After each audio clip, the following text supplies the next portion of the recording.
Salut à tous, c'est Bismart. On est de retour pour à nouveau débattre de l'actualité de la semaine. C'est évidemment demain, Aurélie Planex sera là avec vous. Mais en ce qui nous concerne, on va rassembler un peu ce qu'ont été les thématiques intéressantes quand même de ce début de semaine. Parce qu'il y en a une qui nous fait du bien. On en parlait lundi, on en parlait un peu moins hier. On en parlait beaucoup, non, on en parlait mardi, un peu moins hier. On va en reparler pas mal. C'est quand même Vivatech, l'entrepreneuriat, tout ça. On respire quoi, hein, voilà. Donc on va continuer à respirer, mais bon, pas seulement. Derrière, oui, on en disait un mot hier, on va continuer là, parce que c'est l'autre aspect. La bataille des arrêts de travail, intéressant. Innovation, intelligence artificielle, tout ça. Je vous raconterai des petites choses. Et puis l'immobilier, retour, immobilier, logement. Ça va être une saine discussion, ça encore, ouais. Tiens. Allez, c'est parti, c'est Bismart.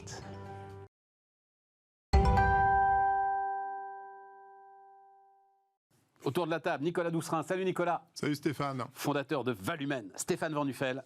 Bonjour Stéphane. Salut Stéphane. Netinvestissement.fr. Défenseur de l'investisseur. Toujours. Dans l'immobilier locatif et ailleurs. Écoute, bon, on va raconter tout ça. On fera ça dans toutes les classes d'actifs. Toutes les classes d'actifs. On fera ça dans la deuxième partie. Donc travailler, entreprendre. Je mets les deux. Démarrons entreprendre.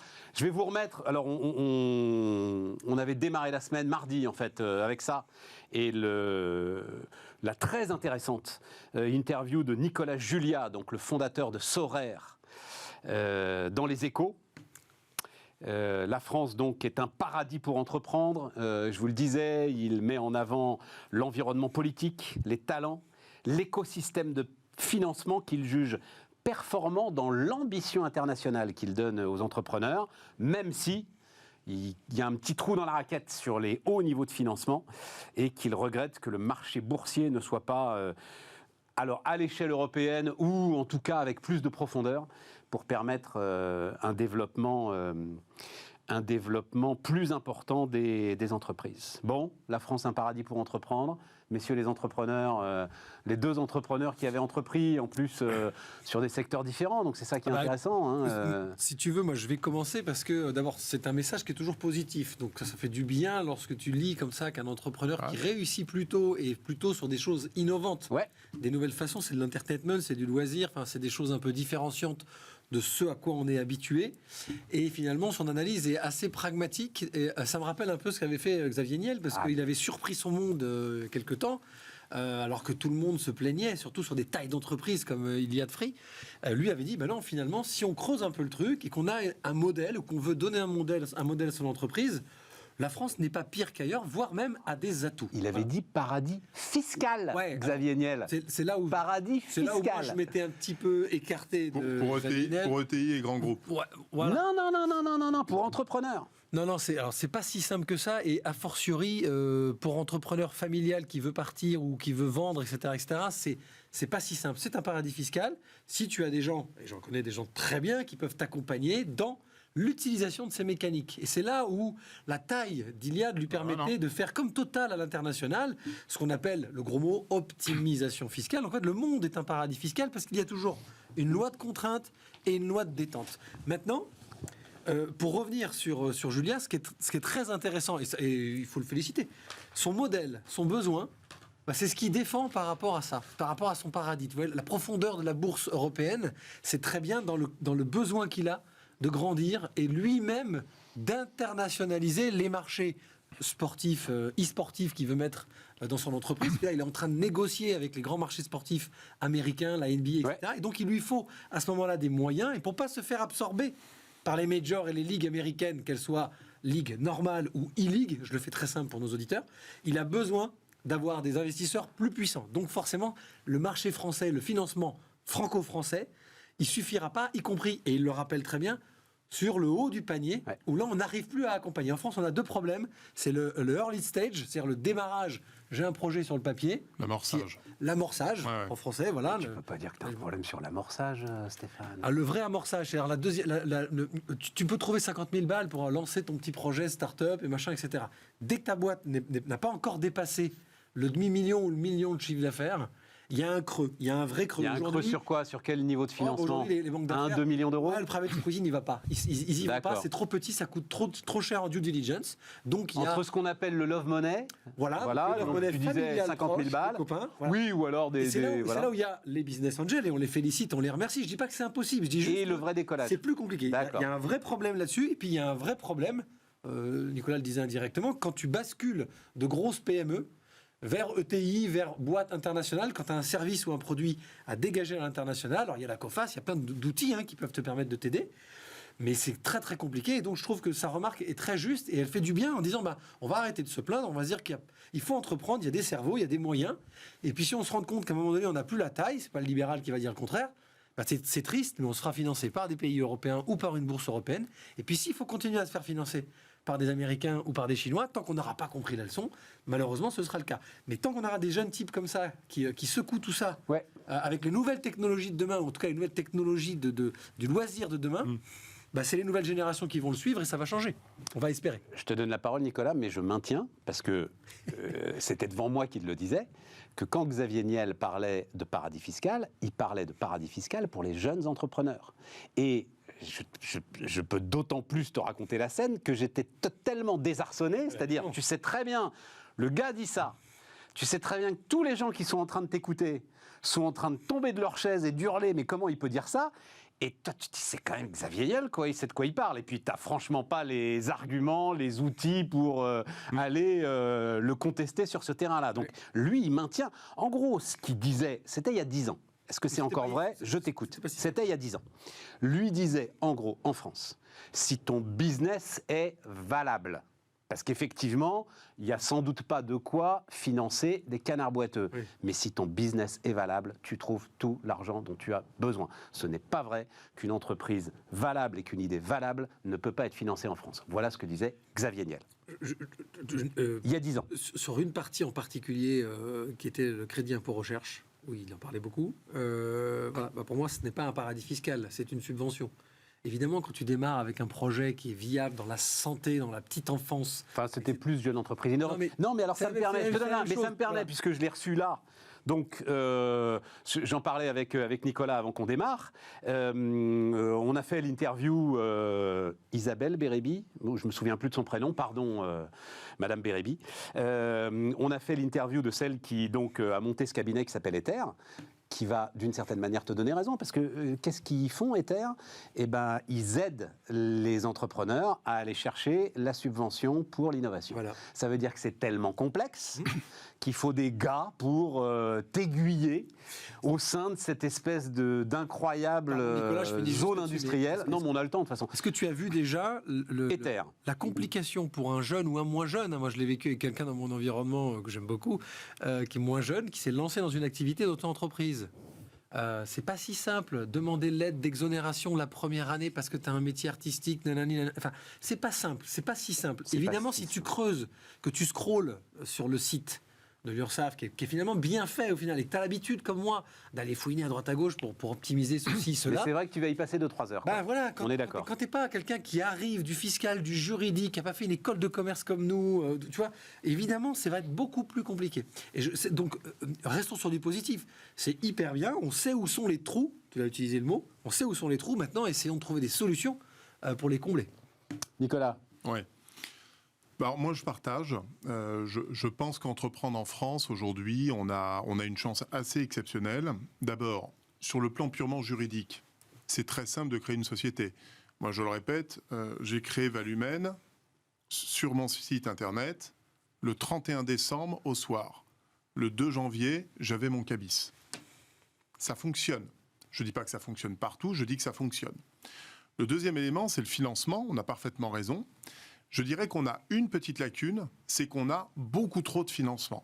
C'est-à-dire qu'aujourd'hui, quand on regarde un petit peu l'écosystème, il y a des aides du département, de la région. C'est ça. Il y a des fonds européens, il y a du crédit impôt recherche. Il y a, comme on parlait il y a 10 ans, quand tu mettais 50 000 euros, 40 000 euros de capital dans ton entreprise, tu pouvais déduire 25% de ce que tu mettais sur ton imposition sous réserve que tu gardes tes actions pendant 5 ans. Le problème, c'est qu'on a des dizaines de dispositifs. Vous pouvez réduire. C'était une réduction d'impôt. C'était une réduction Encore d'impôt. plus efficace. Réduction Y compris d'impôt. sur l'IS. Direct, Ouais. sur le net Réduction imposable. sur le net imposable. Sur le net imposable. Tu le confirmes. Bon, Toujours le cas. c'est toujours le cas. Et tout ça pour dire que finalement, on a énormément de moyens. Le problème, c'est comment aller à la source et comment justement monter ces dossiers pour éviter après, ultérieurement, d'avoir des problèmes, des redressements, des contrôles, etc. Donc, ce qui va me permettre de donner son bon prénom, pardon Clarisse. Clarisse Bérébi, le cabinet Ether, il y en a d'autres. Alors, voilà.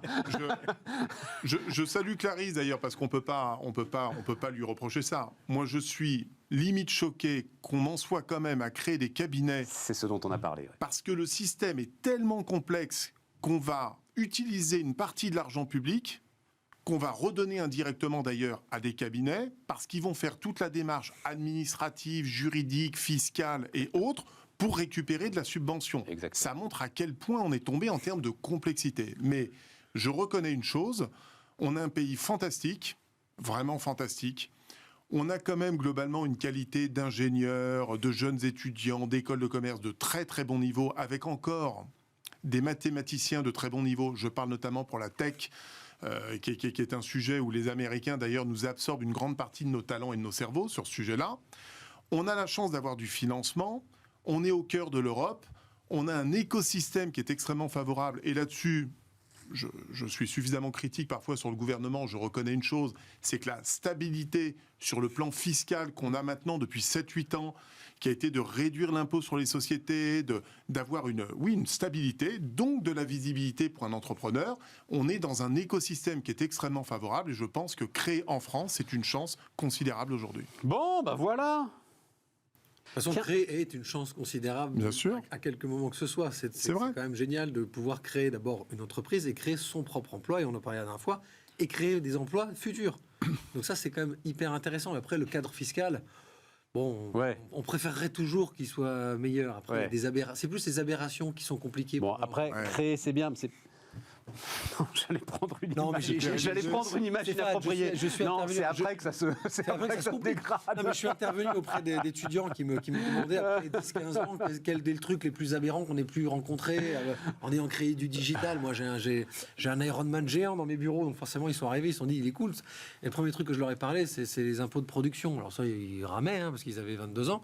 Et je leur ai expliqué ça, c'est complètement aberrant. C'est un impôt sur le chiffre d'affaires. C'est-à-dire que tu n'as pas encore gagné d'argent qu'on commence déjà à t'en prendre. Ouais. Et j'ai vu les 2-3 qui étaient plutôt caractère, tu vois, entreprise un peu...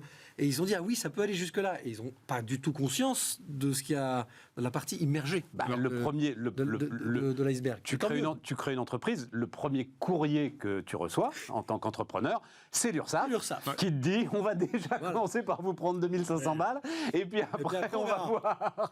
Alors, tu remarques... Et même quand tu es auto-entrepreneur. Bah oui. Même la CFE qui vient te chercher quand tu es auto-entrepreneur. Alors dans ton garage. Deux éléments quand même. C'est qu'effectivement, c'est le premier courrier. Vous noterez quand même que dans ce fameux courrier maintenant, on explique quand même que l'URSSAF est à votre service et que vous avez un droit à l'erreur et à la deuxième chance. Je tire juste un petit parce que c'est un petit sujet pour lequel on s'est battu politiquement après la sortie de mon bouquin, quand même, sur, sur le droit à la deuxième chance. Donc je précise quand même, ça s'est quand même un petit peu amélioré.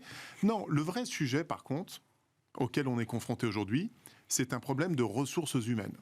C'est que l'une des faiblesses que l'on a encore, c'est que on a encore un code du travail, quand on embauche des salariés, qui est quand même, je trouve, particulièrement obsolète, lourd, extrêmement lourd. Je veux dire, un contrat de travail, ça fait 8 pages. Il y en a dans tous les sens. Mais ils sont un peu... Parce que alors j'ai eu le bonheur d'en signer quelques-uns. Une trentaine. C'est des contrats types quand même maintenant qui sont assez faciles à... Oui, mais il y a tout le droit maintenant. Le droit à la déconnexion, les horaires, même la complexité des CDI, des contrats de chantier. Ça dépend de la taille de ton entreprise. Ça dépend de la taille de l'entreprise. Non, mais moi, je suis rentré dans ce qu'on appelle un groupe. Et alors là, l'harmonisation obligatoire, quelles que soient les classifications CSP, etc. Ah oui, ça devient lourd là. Il y a tout ça. Oui, mais tiens. Avec tous les lexiques qui vont avec, donc il ne faut plus envoyer un mail après 19h, il ne faut pas l'envoyer avant 8h. Alors maintenant, tu programmes tes mails. Moi, je programme mes mails pour pas qu'ils arrivent trop tôt le matin ou le tard le soir. J'ai vu une nouveauté là-dessus.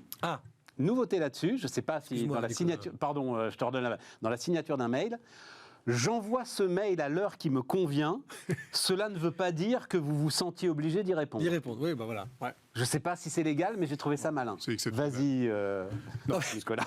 Ce que je voulais dire, c'est qu'à l'ère du Covid qu'on a connu, qui a quand même été un bouleversement majeur avec le confinement naturellement imposé, le chamboulement du télétravail qu'on est tous en train de vivre et l'absentéisme que subissent un grand nombre d'entreprises aujourd'hui, on a par définition un code du travail qui est inapproprié. On regardait encore des études, notamment sur l'absentéisme. D'ailleurs, j'ai entendu un certain nombre de remarques sur le sujet. Ben, on va en parler. On le voit bien. Le sujet d'avoir aujourd'hui des arrêts de maladie, on va dire, je suis désolé, pour certains qui sont évidemment de complaisance, et évidemment des lundis, des vendredis, on ne peut pas contrôler, on ne peut pas saisir pour lancer une contre-expertise. Tout ça coûte des milliards d'euros aux contribuables. Ouais, et tout ça au détriment de qui ? Finalement, des vrais malades qui, eux, sont atteints de cancer, de maladies graves, pour lesquels on a des listes d'attente pas possibles pour passer des examens de santé qui attendent dans certaines régions de France jusqu'à 4 mois ou 5 mois. Et c'est là où il y a le vrai scandale. Et là, je trouve qu'en termes de droit social, on est déconnecté. Enfin, il ne correspond Donc plus. tu es pour, puisque alors allons-y, puisque c'est l'autre sujet que je vous proposais. Tu es pour le jour de carence d'ordre public. Donc, on en parlait un petit peu hier, MEDEF et CGPME. Donc, effectivement, c'est Geoffroy Roux de Bézieux qui a mis un peu les pieds dans le plat. Puisqu'il s'en va, il peut dire ce qui se passe. Il est beaucoup moins engagé. Il peut raconter la vérité. Il peut dire ce qu'il pense, en tout cas. Oui, il peut dire ce qu'il pense. Voilà, il peut dire ce qu'il pense. Donc, Geoffroy Roux de Bézieux dit Covid, oui, mais enfin, nous, on a regardé, c'est quand même beaucoup le lundi et le vendredi. Donc, effectivement, il veut la mise en place avec la CPME d'un jour de carence d'ordre public, identique pour tous les salariés, quels qu'ils soient, interdisant toute dérogation conventionnelle, tout remboursement par les mutuelles privées. Ouais. Voilà. Donc forcément, why not, les amis ? le jour de carence du vendredi, tu le payes. Voilà. Et ça devient un jour de congé sans solde. On va le dire comme ça. Oui, surtout qu'on n'est pas comme aux États-Unis. Enfin, je veux dire, globalement, on a 5 semaines, je répète, de congés payés. La majorité des cadres ont en moyenne entre 10 et 15 jours de RTT par an. Enfin, c'est pas comme si on manquait de plus le télétravail de qui est quand même congés, devenu extrêmement... le télétravail qui est venu assouplir et qui permet justement un certain nombre de choses. Et là, attention à ce que c'est peut-être pas les mêmes. Non, c'est peut-être pas les mêmes. Eh ben, ceux qui sont, alors je dois dire, je n'ai pas la statistique, mais est-ce que dans les 44% de salariés qui ont donc été en arrêt de travail au moins un jour durant l'année 2022, c'est peut-être ceux qui, justement, ne peuvent pas télétravailler. Oui. Tu vois, voilà. On n'est pas le contraire, je dis juste qu'il y a d'autres façons de faire. Mais tout n'est pas la faute, forcément, des salariés qui je sont en pense. arrêt. Il y a une réflexion. Non, puis il faut pas... C'est ce que dit aussi Roux de Bézieux quand même. Il faut rêves. réfléchir sur les pratiques managériales, les raisons pour lesquelles, dans certains cas, Bien sûr. le sentiment de malaise au travail augmente. Moi, Toi, tu dois le voir. Enfin, forcément, non, mais moi, je le vois bien. sûr. De toute façon, depuis que je suis entrepreneur, depuis 25 ans, je suis en dessous de tous les ratios. J'ai très peu d'arrêts de maladie dans toutes mes entreprises, mais franchement très faible. Alors, je ne pense pas que j'ai plus de chance. J'ai eu jusqu'à une centaine de salariés. Je me souviens d'ailleurs une petite anecdote. J'étais très faible au niveau des arrêts, mais vraiment à un niveau, mais 4 fois inférieur au niveau national. Bon, je pense que c'est beaucoup lié, encore une fois, au management. On en parlait dans une présente émission sur les ressources humaines. Par contre, je vais vous raconter une anecdote.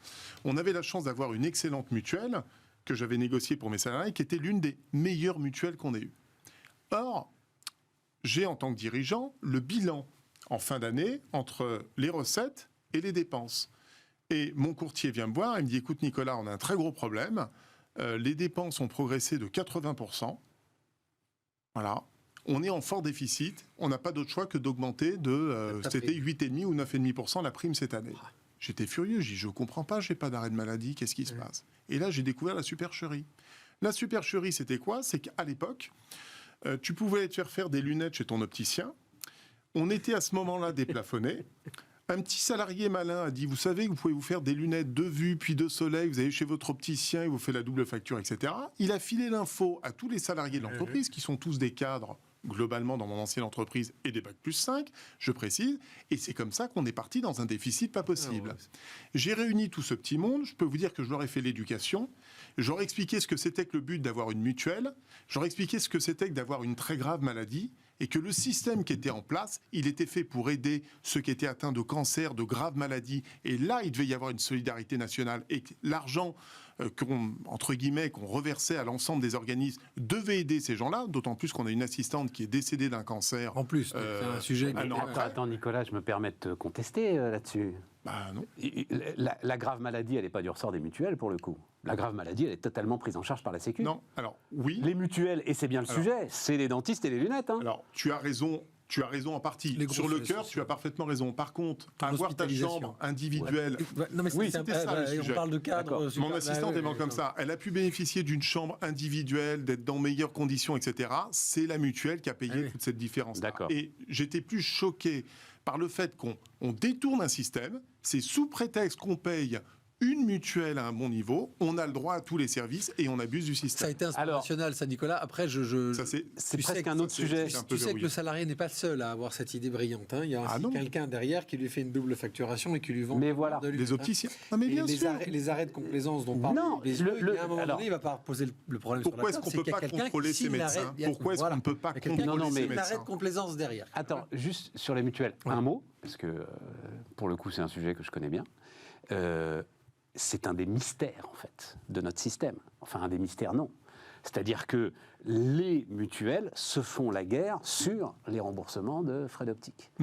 Et à chaque fois, tu leur dis, mais pourquoi est-ce que vous êtes dans ce qu'on appelle en économie une échelle de perroquet où l'idée, c'est toujours donner plus. Il faut que ça s'arrête, parce que c'est comme l'immobilier dont on parlera tout à l'heure. À un moment, ça rentre dans les prix. À un moment, les paires de lunettes elles-mêmes deviennent... avec un prix ahurissant, puisque plus personne ne paye, en fait. Et les gars te répondent, mais le premier qui débranche est mort. Le premier qui dit, avec moi, mutuelle responsable, on arrête cette hausse des prix délirante sur les frais d'optique. Et on a les frais d'optique parmi les plus chers d'Europe. Le mec, mais à cause de ça, à cause de ce que je t'explique, bien sûr. Mais le mec va disparaître du marché. Et puis Stéphane, c'est pas que ça aussi. Enfin, tout est complexe dans l'immobilier, ce sera encore plus criant. Enfin, en l'occurrence, là, je t'assure que ce que je viens de te dire est validé par... J'ai un cousin chirurgien ophtalmo, le petit frère... Des dirigeants de magasins d'optique. Et il t'explique aussi qu'en l'espace de 15 ans, les marques des lunettes demandées par les gens ne sont plus les mêmes. Mais oui, mais pourquoi? Parce que c'est devenu un objet de luxe. Mais non, parce qu'ils ne les payent pas. Oui, mais Stéphane, il n'y a pas que le fait qu'ils ne les payent pas, qu'ils se disent maintenant je veux s'ils les du payaient, Goros, je veux du Chanel, pour les lunettes de vue. Oui, mais s'ils les payaient, ils ne le demanderaient pas. La racine, c'est qu'il ne les paye pas. Voilà. Indirectement, il les paye au travers de sa mutuelle. Mais oui, mais il ne le sait pas. Il le sait pas. Tout. Et s'il les payait, et ben à ce moment-là, libre à eux. Ce serait un produit de consommation comme un autre. Aucun problème. On serait ravis. Bien sûr. Mais revenons sur. On devrait peut-être s'en tenir juste aux lunettes de base. Y compris par la mutuelle, mais comme c'est privé, c'est plus compliqué. Bref, c'est un sujet qui est. C'est un autre sujet. Mais revenons sur revenons sur quoi d'ailleurs? Travail de complaisance. Revenons sur les arrêts de travail de complaisance. Travail de complaisance. Alors, mais sont-ils de complaisance? Moi, alors, éditorial très intéressant de ma consoeur Berthilde Bayard dans Le Figaro, qui parlait de décivilisation du travail. C'est évidemment une forme de jeu de mots autour de ce concept de décivilisation. Et j'aime bien sa phrase, elle est un peu complexe, mais est-ce que ce qui se passe autour de ces arrêts de travail, de ce malaise qui visiblement monte, est le reflet de la réalité ou la traduction de la représentation du travail dans le discours ambiant? À force à longueur de journée pendant le sujet des retraites, de parler de souffrance au travail, et les gens qui d'ailleurs parlaient à la télé de souffrance au travail étaient quand même rarement des travailleurs, mais ils en parlaient beaucoup. Non, mais il faut bien dire ce qu'il y a quand même. Voilà, tiens. Est-ce qu'on n'a pas mis ça dans la tête de tout le monde, quoi? Voilà. Si, sans doute un petit peu, parce que pas plus tard que ce matin, je prenais un petit déjeuner avec une entrepreneuse qui traversait des difficultés et qui me dit la chose suivante. Je vais arrêter mon activité professionnelle parce que je m'en sors pas. Et mon objectif, c'est de redevenir salarié pour récupérer des droits et retrouver un peu de liberté, du temps à moi. Je lui ai dit, écoute, je ne suis pas sûr que ce soit le bon raisonnement tout de suite parce que tu n'as pas encore fait tout à fait le deuil d'arrêter ou pas, donc on a travaillé sur autre chose, mais je partage assez ce point de vue, c'est-à-dire que c'est toujours pareil. À force de dire que le travail, moi je me suis insurgé pareil sur les réseaux, sur le social, sous prétexte que le travail est une corvée, qu'on est malheureux, etc. Mais moi je me défends là-dessus. Le travail est une source d'épanouissement incroyable. Les nôtres, Nicolas Jaurès, Oui, un peu les plantés sur... Attends, il faut prendre du recul, on a des chouettes boulots.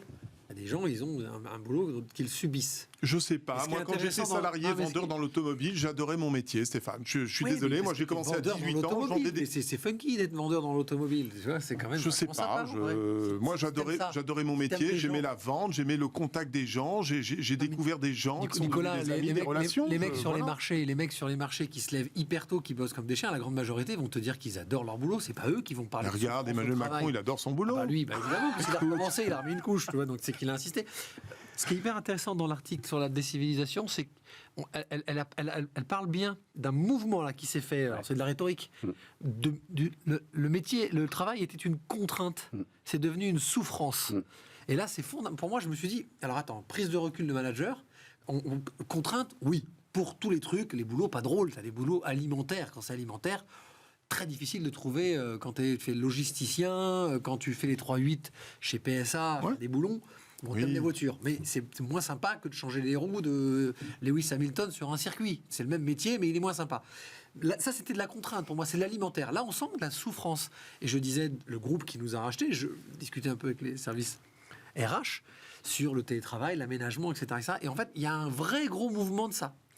Y compris toi dans le service financier, etc. Enfin, tous les postes, on ça n'est pas middle dans... office où là c'est des métiers pas forcément très funky, jusqu'à des cadres commerciaux très bien payés, mais qui prennent le TGV 3 fois par semaine, qui vont dormir à l'hôtel, etc. Et en fait, il y a, ce que tu disais Stéphane, une ambiance.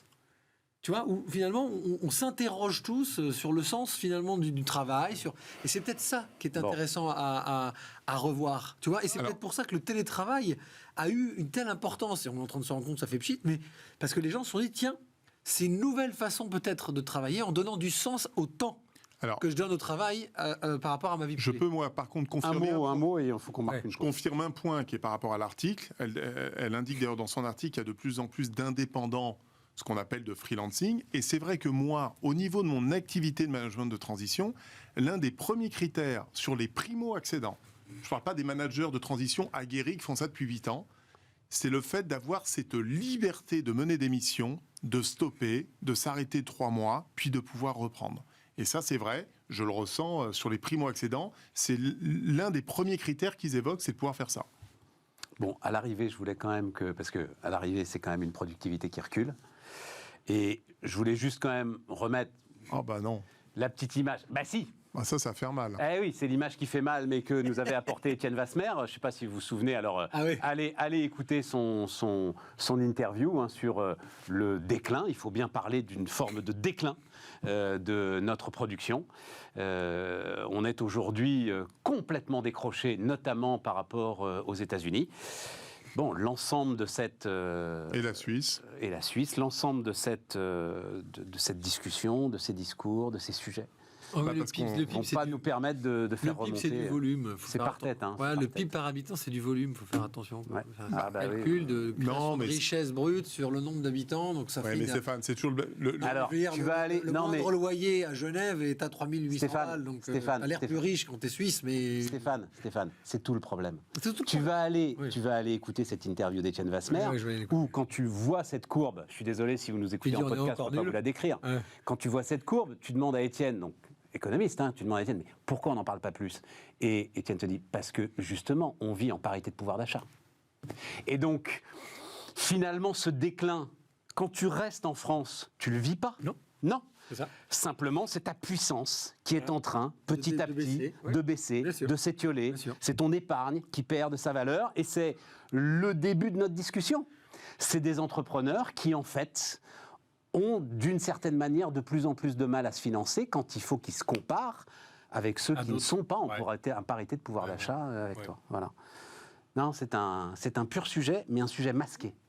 Justement. Tu te dois d'être méfiant sur le PIB par habitant, parce que le PIB par habitant le plus élevé est aux États-Unis. Et si tu te balades un peu aux États-Unis, c'est pas du tout une sensation que tu as. Non, mais la En vrai. richesse produite par le pays, elle est C'est ce que je incontestable. dis, mais c'est brut. Voilà.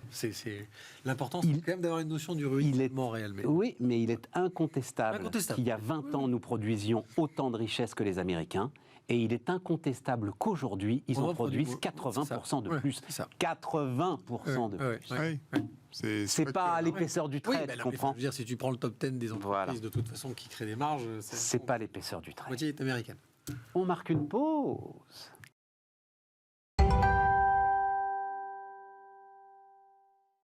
On repart. Alors, innovation IA. Ah oui, alors je vous raconte dîner passionnant que j'ai animé avec une quinzaine de patrons d'ETI. Sur des belles ETI, etc. Tout ça est évidemment confidentiel, mais on est sur des belles ETI, machin. Et donc autour de l'intelligence artificielle. Et on va dire, puisque évidemment il y en a des centaines, mais ce qui se passe en ce moment, cette fameuse IA générative, concentrée dans aujourd'hui GPT, mais évidemment c'est pas forcément GPT. Et c'était super intéressant parce qu'en fait, on se retrouve donc, ces gars-là sont évidemment des gars qui sont à l'affût, avec deux comportements radicalement différents. Il y en a qui disent à leurs équipes, toutes leurs équipes, je veux que vous l'utilisiez. Voilà. Jouez avec, utilisez-le, je veux que vous l'utilisiez tous les jours. Trouvez un moyen d'augmenter votre travail grâce à ce sujet-là. Perdez du temps, j'en sais rien, je m'en fous. Et les autres, au contraire, qui disent, je ne veux pas que vous y touchiez, à moins que vous veniez me voir avec une démonstration claire de ce que ça va apporter dans le processus de production. Les uns disant, ça va transformer nos vies. Et the sooner the better, il faut absolument que mes gars apprennent à se servir de ça efficacement. Les autres disant, ils vont perdre du temps avec ça. Ils vont me faire, je vais prendre des vessies pour des lanternes, ils vont inventer des innovations incrémentales qui n'ont pas beaucoup de sens, avec des centaines de faux positifs qui vont venir complètement polluer mes systèmes. Pour l'instant, je ne veux pas en entendre parler. Ouais. Super intéressant. C'est hyper intéressant. Entre les deux, on va pas arbitrer. Mais je pense, pourquoi est-ce que je voulais raconter ça? Parce que je pense que vous êtes beaucoup à être aujourd'hui dans ces questionnements autour de l'utilisation de ce qui est en train de se passer d'intelligence Et artificielle. troisième catégorie, il y a ceux qui ont peur et qui, par essence, ne s'y intéressent pas du tout. Mais c'est rare. Ils ne dirigent pas des ETI. Ouais. Ils ne dirigent pas des patrons d'ETI innovantes. Tu as raison. Oui, parce que c'était intéressant ETI, parce que Ouais. les gars savent très bien qu'ils n'ont pas le droit à l'erreur. Ouais. Voilà. Ouais. Une PME, elle peut se gourer à la limite, bon, elle peut rattraper le truc, etc. Une TPE encore plus. Eux, il faut qu'ils soient dans le mouvement, quoi. Voilà. Clairement. Et ils étaient tous plutôt dans l'innovation. Ah ben non, aucun. Non, mais Aucun. c'est ça qui est D'accord. intéressant. Les ETI, tous secteurs je peux te dire, il y avait un fabricant de robinets. Alors il y en avait, oui, il y avait un gros cabinet d'expertise comptable. D'accord. Voilà. Ouais. Qui lui. Ils ont un vrai sujet. Ah ben alors je peux te dire que lui, il est dedans, mais jusqu'au cou. Il y avait des gars qui faisaient aussi du marketing, évidemment, qui sont dedans jusqu'au cou. Mais tu avais un gros réseau de crèches, par exemple. Ouais. Eh ben, le gros réseau de crèches, il regarde. Ouais. Alors que tu te dis, garder des gamins, bah oui, tu vois, Nicolas dit, qu'est-ce que... Bah oui, mais justement, c'est ça qui fait je veux dire, l'entrepreneur. Et là, tu as un petit réflexe comme ça, mais je pense qu'au bout de 5 minutes, tu as compris en te disant, bien sûr. oui, forcément, il y a peut-être quelque chose à faire pour lui. Et tout de suite, il dit, en fait, le truc qui serait génial pour nous, c'est la reconnaissance faciale. Si on pouvait savoir exactement quel bambin on a dans quelle crèche, avec quel animateur et comment ça se passe, À tout moment. à tout moment, mais là, ce serait fantastique. On n'a pas le droit. Donc, on va laisser l'instant, poser. le sujet est en train d'arriver là. Quand même, Ouais. ce serait chaud, quoi. Non. Bah, ce serait chaud. Bref, enfin voilà, tout ça était absolument passionnant. Voilà, je tenais à raconter ça. Oui. Parce que Stéphane voulait parler des innovations de rupture, justement. D'abord sur ChatGPT, si tu veux bien, deux petites mots. Mais je t'en prie, on est bien. Les intelligences artificielles, moi au début j'ai trouvé ça, alors un peu, j'ai tout de suite le réflexe un petit peu de recul parce que nous sommes une génération Terminator, ça c'est pour le petit sourire où il y avait c'est Skynet qui est en fait une intelligence artificielle. C'est là où les scénaristes sont j'ai géniaux. passé C'est que le c'était à 30 ans. Bah oui. Terminator. Mais c'est une intelligence qui se nourrit de tout ce que tu peux lui apporter. Et qui, à un moment donné, se rend compte qu'elle n'a plus besoin de toi. Donc, mais là, pour le coup, on sait qu'aujourd'hui, ça n'est pas possible techniquement. La team Elon Musk, c'est ce que dit Elon Musk. Ce que tu décris là, c'est ce que dit Elon Musk. Debout, d'ailleurs, en demeurant. Exactement, Mais, exactement. Oui, il suffit juste d'appuyer pour l'instant et ça s'arrête. Mais voilà. Donc moi, la première approche que j'ai eue, c'est évidemment pas par rapport à notre métier de conseil, etc. J'ai dit à mes équipes du digital et du marketing digital, trouvez-moi un truc à faire avec cet outil-là. C'était dans le camp, utilisez-le. Évidemment, parce Bien que sûr. d'abord, je voulais savoir si un client qui vient voir et qui lui dit qu'est-ce que je fais avec 10 000 euros, est-ce qu'il va avoir, parce qu'il a beaucoup plus d'agrégation en une fraction de seconde que je n'en ai, et qu'est-ce qui va sortir. Et en fait, pour l'instant, toutes ces machines sont très normandes dans leurs réponses. Ouais. Elles sont maîtrisées, c'est-à-dire elles ne disent pas blanc ou noir, c'est gris. Pondérer les risques, Toujours pondérer. diversifier les portefeuilles. Voilà. AMF. Donc tu vois, donc ça n'apporte pas encore un vrai conseil, mais c'est quand même très intéressant parce que ça permet peut-être de retravailler nos contenus, nos façons de penser, de digitaliser ou de numériser un peu nos discours par rapport à des générations qui vont passer leur temps à les utiliser, c'est-à-dire ceux qui arrivent là. Ça, c'était la première chose. Après, je voulais parler des innovations de rupture, parce que ça en est une. Évidemment, ça va en être une. Et puis, il y a un truc qui m'a fait très plaisir, c'est Apple. C'est pour ça que je voulais parler du casque Vision Pro, parce que le métaverse, la réalité virtuelle, etc., c'est des choses dont on parle depuis 10 ans. Bon, Zuckerberg, c'est très clairement cassé le nez pour l'instant sur le sujet. On n'entendait pas parler d'Apple. Et là, Apple arrive, en arrivant apparemment avec un truc, une fois de plus, qui va être très fort. Tout le monde dit que depuis l'invention de l'iPhone, il n'y a pas eu un truc chez Apple aussi innovant, y compris tous les petits trucs qu'ils ont fait entre-temps, et qui pourrait vraiment changer cette notion de rapport à la réalité virtuelle par Apple. Voilà. Et donc, je voulais en parler parce que dans mon métier, avec des clients, nous, on fait beaucoup d'innovation, on pousse beaucoup nos clients à avoir de la profondeur de marché. Et là, on est typiquement dans l'innovation de rupture. Ça faisait très longtemps qu'on n'en avait pas eu une. Il y a ChatGPT, mais dans notre quotidien, c'est dans vrai le que device. depuis le téléphone, depuis le smartphone à la place du téléphone, il n'y avait pas eu un truc folichon de dingue. Donc là, on serait potentiellement, tu sais, à l'ère de tous ces films de science-fiction qu'on a vus, où tu pourrais, avec, tout seul assis avec ton truc, en faisant des gestes. Ok, et donc.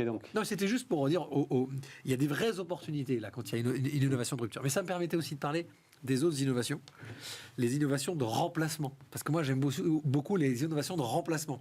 Quand tu fais de l'investissement, tu dis à un client, tu peux faire de la rupture, tu prends énormément de risques, tu ne sais pas si ça va marcher.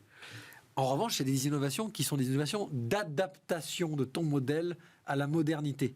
Et je ne sais pas si on en avait parlé sur ce plateau, mais le confinement a soulevé tout un tas de sujets qui, moi, m'a passionné. Je ne sais pas si ça vous passionne, tant pis, sinon je serais tout seul. La grande distribution, par exemple, ça a été un truc génial. C'est-à-dire qu'ils ont été obligés de complètement, tu vois, se réinventer. On parle de Walmart, on parle de Carrefour, on parle de Decathlon. Dans tout leur process de livraison, de packaging, de se fournir, parce que comme la Chine était fermée, etc., etc. Et en fait, cette innovation-là, elle représente 85% du potentiel d'innovation en France. Et souvent, quand on parle d'innovation, j'ai rien contre Sorer ou même contre Net Investissement. On est plus un peu dans la rupture ou la disruption. Le gros des marchés, là où l'Europe pourrait peut-être avoir d'énormes choses à faire avant de vouloir faire notre Facebook, notre Google et notre Amazon, ce serait de regarder toutes ces industries qu'on a, tout ce qu'on sait bien faire, et travailler sur l'innovation de remplacement. C'est pour ça que je voulais t'embêter avec mon innovation de rupture, parce que les gens pensent toujours intelligence artificielle, espace, mais dans la santé, dans la transition climatique, il y a énormément d'innovation de remplacement. Et il y a donc, alors là c'est le conseiller en investissement qui parle, d'énormes opportunités, quel que soit l'état des marchés, des flux. Hein. Le temps, il y a tout à muter. Tu vois ce que je veux dire ? C'est plus l'innovation, c'est de la mutation. Stéphane, je vais t'amener vers un autre bouquin, un bouquin de Thomas Philippon, qui s'appelle Les gagnants de la concurrence, économiste français qui vit aux États-Unis. Et le sujet que tu mets en avant est absolument passionnant et malheureusement, ma réponse va te déprimer un peu. Allez, comme d'habitude. Parce que... Non, quelle question pose Thomas Philippon ? Thomas Philippon a exactement le même raisonnement que toi.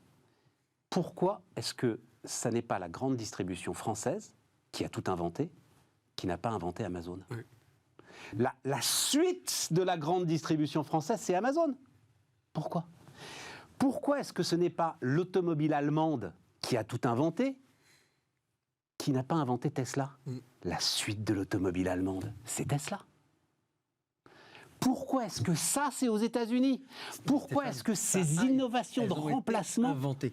Oui, mais pourquoi est-ce que la redoute, Camif, tout ça, ça avait inventé la livraison. Peut-être à l'arrivée Amazon, c'est en Amérique. Mais bien sûr. Et, ben voilà. Et les premiers moteurs électriques, c'est Renault. Évidemment. Et BMW. Et à l'arrivée, Tesla est en Amérique. Pas. Oui. Et donc voilà. C'est pas un manque de génie. Non.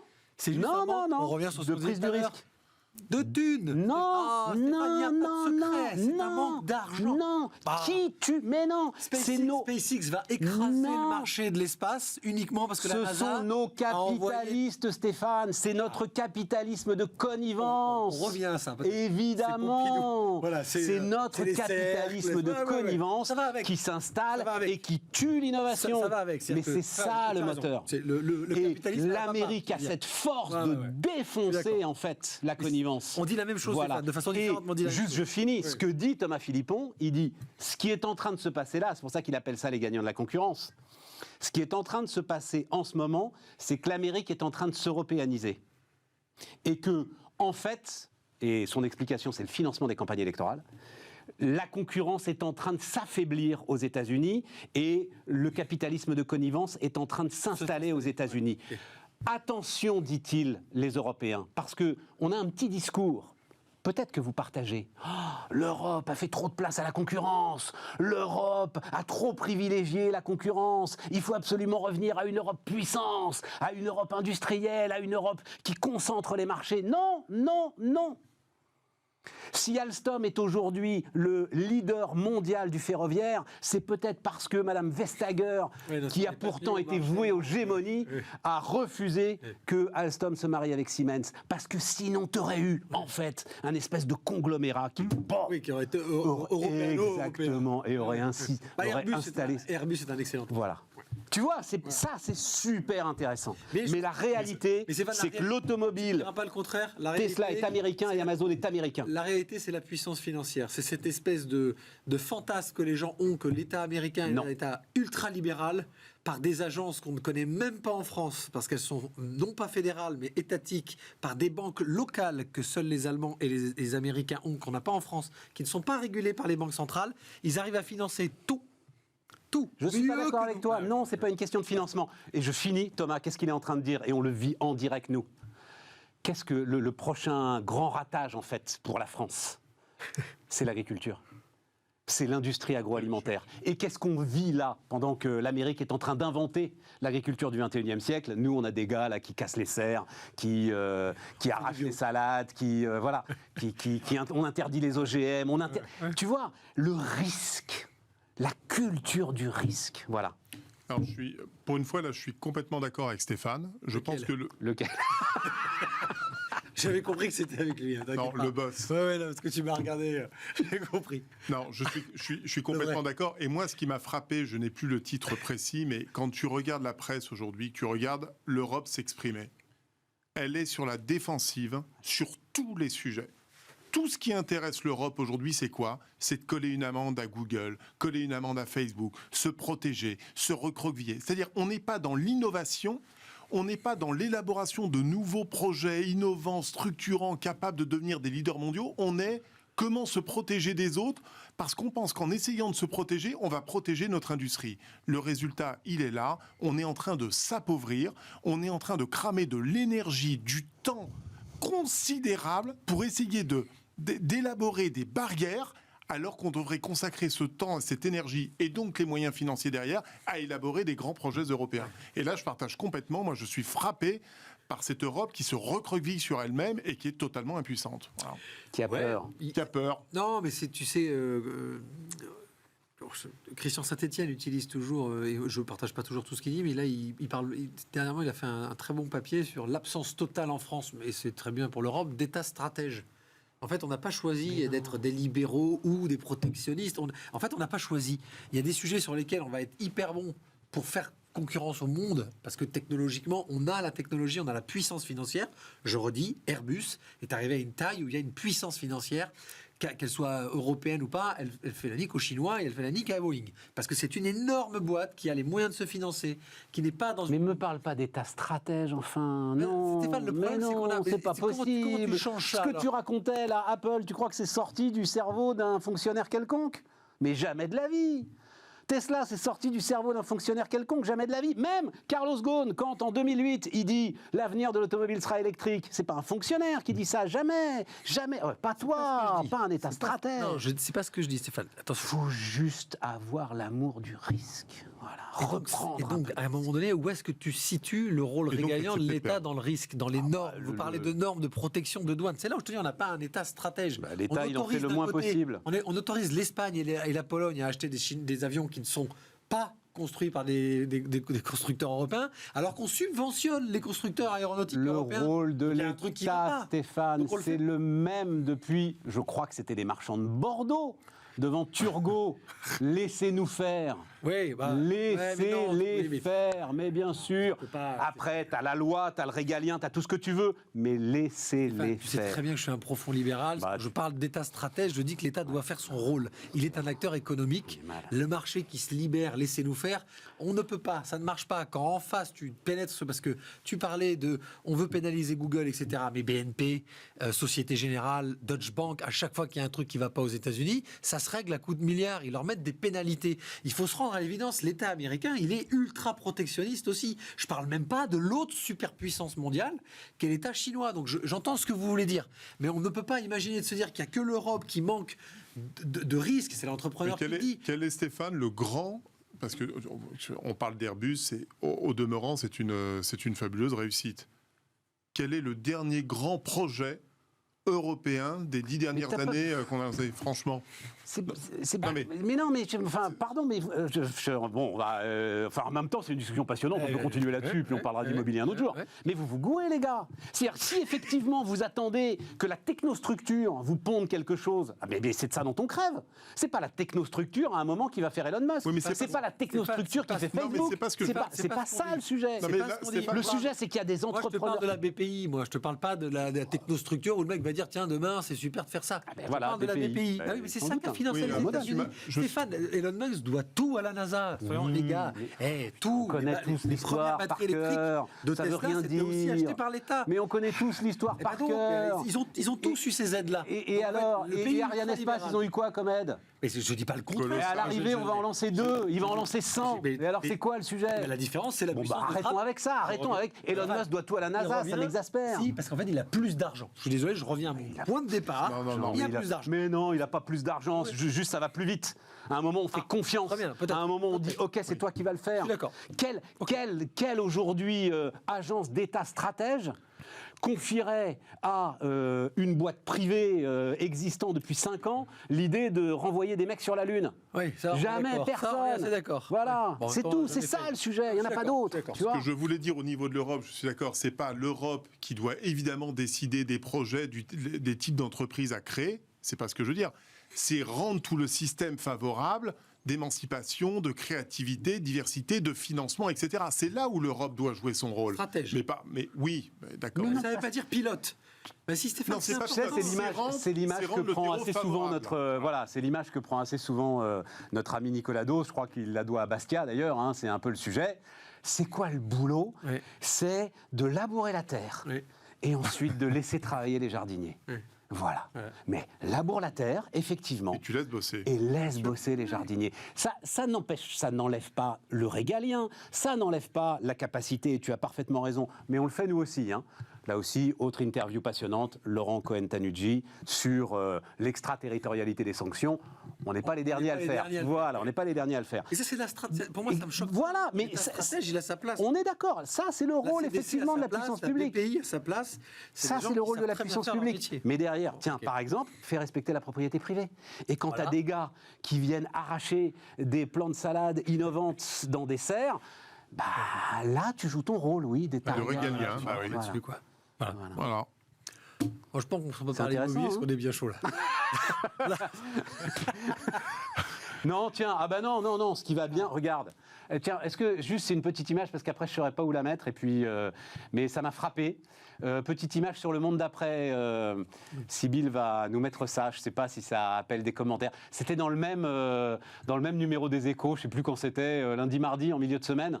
Donc, je décris pour ceux qui nous écoutent en podcast, un article, donc Salon du Bourget, Airbus et la compagnie indienne font le show avec une commande hors norme de 500 à 320 et Renault veut sa place dans les SUV haut de gamme. Avec un SUV qui s'appelle Rafale. Avec celui qui s'appelle Rafale. Présenté au Salon du Bourget. Bon, c'est quoi tu vois, c'est monde d'après, pas monde d'après, same player shoot again, c'est la société n'a rien compris, on ne comprend rien, on est indécrottable, on n'avance pas, Il faut faire on est tous confiance à foutus. l'innovation, Stéphane, je repense à des gens qui me disaient ah voilà, le confinement, l'aéronautique, c'est terminé. Tu sais, des gens. Mais bien sûr, mais c'est pour ça que je voulais mettre ça. L'investissement à Toulouse, mais on était très tourné là-dessus, parce qu'évidemment, il y a beaucoup d'autres industries à Toulouse. Bon, bah là, tu as 35 ans de carnet de commandes. Juste sur le site toulousain, 35 ans d'activité à temps plein. T'en as jamais eu autant. Jamais. C'est colossal. Hein, et attends, et ce qui est génial. Mais en même temps, est-ce qu'il a forcément tort, le gars qui nous dit qu'il faut prendre que 4 fois l'avion dans sa vie? Fondamentalement, oui, dans mon monde à moi. Toi, tu crois, toi? Il faut changer l'avion. Voilà, il faut juste que l'avion. Ouais, enfin, les 35 ans de carnet de commandes, c'est avec des avions carbonés ou pas décarbonés. Les Indiens, ils s'en foutent complètement. Non, mais c'est la 320 Neo, déjà, c'est celui qui décarbone le plus. Oui, mais enfin, les Indiens s'en foutent complètement quand ils ont signé leur truc, on est d'accord. Non, mais on peut se le dire quand même. Oui, mais... Et Renault, là, tu sens pas, tu vois, quand tu revois, je sais pas si on peut revoir l'image, quand tu vois la face avant de la bagnole, tu la sens pas très woke, quoi, tu vois. Tu la sens pas Tesla, quoi. Tu la sens pas très nouveau monde. J'ai envie de ma petite Elle est assez anecdote agressive, personnelle. quoi, tu vois. J'ai une petite anecdote personnelle. Je vis donc dans une très jolie ville du Sud-Ouest qui attend un maire écologiste, qui, je le rappelle, était le juriste de Greenpeace. Donc on a un vrai écolo qui a lancé la chasse au SUV. Pas de peau. J'ai un énorme SUV Mercedes. Donc, Ça m'étonne pas, le ça, truc toi, débile, tu vois. toi, débile. Bah, figurez-vous qu'il est électrique. Donc en fait, il ne consomme rien. C'est-à-dire que si tu le compares à la Polo Volkswagen de ma conjointe, il pollue 2 fois moins. Il est full électrique ou il est hybride? Il est hybride, mais je ne roule qu'en électrique parce que je ne suis qu'en ville, moi. Tu vois, je ne suis Et tu le recharges donc, parce qu'en fait, Mais pourquoi il tu semble prends que un beaucoup SUV pour rester en ville? parce que j'ai une petite famille à mettre dedans et que tu vois, bah ouais, mon chéri. Et puis, attends. on peut pas mettre une famille dans une Moi, Scénic. j'achète Ah non, européen, monsieur. J'achète européen. Attends, ouais, c'est le seul. Moi aussi, j'ai acheté ma En bossant comme un chien. Les montres et tout ça, je m'en fous. Moi aussi. Laissez-moi me faire un petit kiff quand Moi même. aussi, un Tesla européen fabriqué en Allemagne. Ouais, c'est ça, ouais. Voilà, bah, tu vois, Ouais. moi T'as le j'achète la certificat d'origine, technologie. c'est sûr, parce que plus de la moitié des Tesla sont fabriqués en Chine. Hein. Ah, bah voilà. Tiens. Hein Bah, paf. Donc est-ce que Je tu vais as le vérifier. Ouais, voilà. On va revoir ton bilan RSE, tiens. Voilà. Tu sais, on finit, on est en roue libre et c'est très bien comme ça. Je voulais peut-être déjà raconter convention. Je peux. Oui, enfin non, allez, oui, si, je peux le citer. Convention d'un très grand groupe de distribution avec des indépendants. Voilà, on va dire ça comme ça. Très grand groupe de distribution avec des indépendants. T'arrives à la convention, mais mon vieux, c'était le salon de l'auto. Mais le truc, Ah bah oui. mais des bagnoles, Ah oui, non, on voit vraisemblable. Oui, on voit qui tu parles. Invraisemblable. Ouais, j'ai Et alors, t'arrives donc, etc. Tu te dis, mais dis donc, on va faire une convention pour parler des marges et tout. C'est quand même un métier de chien, la grande distribution et tout. Je vois les bagnoles, les gars, ça va. Et en fait, le type dit exactement ce que tu viens de dire, Stéphane. Il dit, vous savez, on bosse. Combien? 80 heures par semaine. Ah bah oui. Alors là, oui. On ne sait pas quoi faire du pognon, donc on achète des bagnoles. C'est idiot, disait le mec qui me répond, dit, c'est idiot, hein, on est conscient, mais on achète des bagnoles. Les deux pôles de dépenses. Qui est quand même le plus mauvais placement que tu puisses faire, on est d'accord. Ça se déprécie. Tu sors de la concession, tu as déjà perdu la moitié de la valeur. Le terme, il n'est pas adapté, mais c'est du kiff. C'est le Voilà, moment c'est où ça. tu montes dans ta Plaisir. voiture le matin. Voilà, Et c'est souvent, ça. ils habitent à 15 minutes de leur supermarché ou hypermarché. Mais bien sûr. Donc c'est même pas le truc, tu vois, où tu vas passer 4 Non, heures. mais c'est un là. plaisir. C'est juste Mais la dingue, voiture, ça. c'est avant tout un plaisir. Initialement, moi qui étais vendeur de voitures dans ma jeunesse, c'est un plaisir, la voiture. Bien sûr, hein. bien sûr. Le plaisir du Mais moteur. c'est pour ça, quand il nous dit j'ai une famille à mettre, tu vois, c'est juste l'hypocrisie de la réponse en disant bah, Non, parce j'ai que des tu peux enfants, avoir, vous je pourrais comprenez. avoir une Tesla, je pourrais avoir. Il y a d'autres voitures de luxe qui sont aussi hybrides. C'est juste que là, ça me faisait rire. Un par Tesla, rapport à la- c'est full électrique. Non, mais ce qui était marrant, c'était par rapport à la remarque, tu vois, comme c'est un SUV, c'est sale. Ben non, figurez-vous que les SUV d'aujourd'hui, ils polluent, mais 10 fois moins qu'une Clio des années 90 qu'on voit tout le temps dans la rue. Enfin, Tu vois, et c'est ça le problème de l'aviation, c'est que posons-nous les vraies questions, innovons vers des avions qui consommeront moins. On ne Oui, peut oui, pas te c'est clair. dire Non, mais t'as arrêtez de raison. prendre l'avion, ça T'as n'a pas de parfaitement sens. Quoi. Je veux dire, c'est le truc qui a libéré le monde. Là où je suis inquiet pour Renault quand même sur leur pub, c'est que ni la face avant fait très... C'est pas de la pub, c'est un article. Enfin, l'article. Ni la face avant fait de la pub. Et quant au nom, bon, bah, ça fait pas très, très innovant parce que Rafale, ça existe depuis... Est-ce que Oui, tu mais te là, rends je pense que compte- c'était un petit coup parce qu'il y avait Un le petit coup, projet, ouais. ils ont voulu faire un coup marketing, tu vois. Parce que ça c'est intéressant sur le management, sur notre système, etc. et tout. Lucas Demeo, en présentant ça, donc à un moment, à cette phrase, c'est vrai qu'on est en retard sur l'électrique, mais en même temps, on a démarré après tout le monde. Or, en 2007-2008, Carlos Ghosn. Carlos Ghosn, Ah oui, oui. Zoé Leaf. Zoé. Donc, oui, mais c'est très intéressant comme réflexion sur qu'est-ce qu'un patron. C'est-à-dire que et qu'est-ce qu'une performance durable. C'est-à-dire, non seulement Carlos Ghosn, en fait, a détruit. Alors, j'en sais rien. Hein, moi, je crois qu'il est fondamentalement innocent. Peu importe, ça a explosé. Donc, c'est de sa faute. Et donc, non seulement il a détruit sa création, c'est-à-dire l'alliance Renault-Nissan, mais en plus, il a fait finalement reculer. Parce que Luca De Meo, s'il dit ça, il ne l'invente pas, quoi, tu vois. Ça a fait reculer toute l'entreprise. Les 10 ans qu'ils avaient gagnés, finalement, ils les ont perdus. Ça me fait vraiment, moi, réfléchir sur le... Stéphane, c'est là où on revient un peu sur le mot. Pardon, je reste un peu braqué, mais parce qu'en fait, gouverner, c'est anticiper, c'est prévoir, c'est d'être stratège. C'est pas forcément toi qui pilote tous les sujets, mais c'est d'avoir déjà cette vision, même si toi, tu es dépassé par le truc parce que tu es trop âgé ou c'est pas ton truc, c'est d'avoir la vision de se dire quel sera mon secteur d'activité dans 10, 15, 20 ans et s'entourer de managers qui sont faits pour ça, prêts à faire cette transition, etc. Et c'est ce que je te dis dans la grande distribution. Moi, j'ai discuté, enfin, on a eu un échange avec Alexandre Bompard, qui est plutôt assez jeune, etc., mais qui disait Carrefour, il y avait quand même de la grosse baronnie, quoi. Et finalement, les mecs ont été hyper bien managés, ils ont été accompagnés dans cette transition. Et ça a vraiment secoué le truc et ça a redonné à un groupe qui, par moments, commençait un peu, tu vois, à péricliter, en tout cas à se tasser, à repartir sur des nouveaux secteurs. Et ça réouvre tu vois, l'innovation, y compris intellectuelle, de tes managers. Stéphane, il corrige à la marge. Tu sais, c'est le problème de réformer Air France. C'est le problème de réformer Renault-Nissan. La différence par rapport aux exemples qu'a cité Stéphane tout à l'heure, avec Tesla, Amazon, c'est qu'ils sont tous, ou SpaceX, c'est qu'ils sont repartis d'une feuille blanche. C'est beaucoup plus compliqué de prendre un groupe et de le transformer pour en devenir un leader. Et je pense même, je vais te dire, c'est impossible.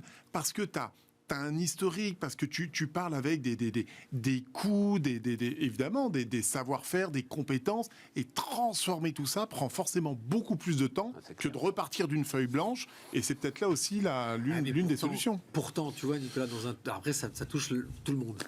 Une minute. Nous, avec Karl, on a eu cette chance il y a un peu plus de 10 ans. Et Stéphane l'a vécu. Enfin, tu as surtout eu la chance de me rencontrer. Mais vérité, dans les 3 choses les plus importantes qui me sont arrivées dans ma vie professionnelle, j'ai rencontré Stéphane Sommier.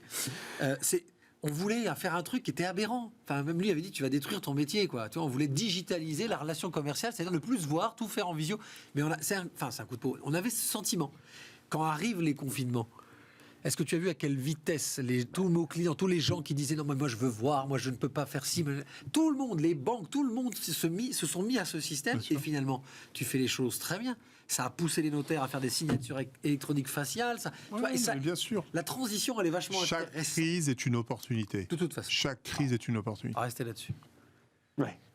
Moi, je trouve que chaque crise est une opportunité, ce qui nous permettra de parler de l'immobilier la prochaine fois. Non, c'est l'autre grande phrase. À un moment, j'en pouvais plus, je sortais mon flingue dès que j'entendais. En chinois, le même idéogramme pour crise et pour opportunité. Vous l'avez entendu 5000 fois, ça. Je sais pas si c'est vrai.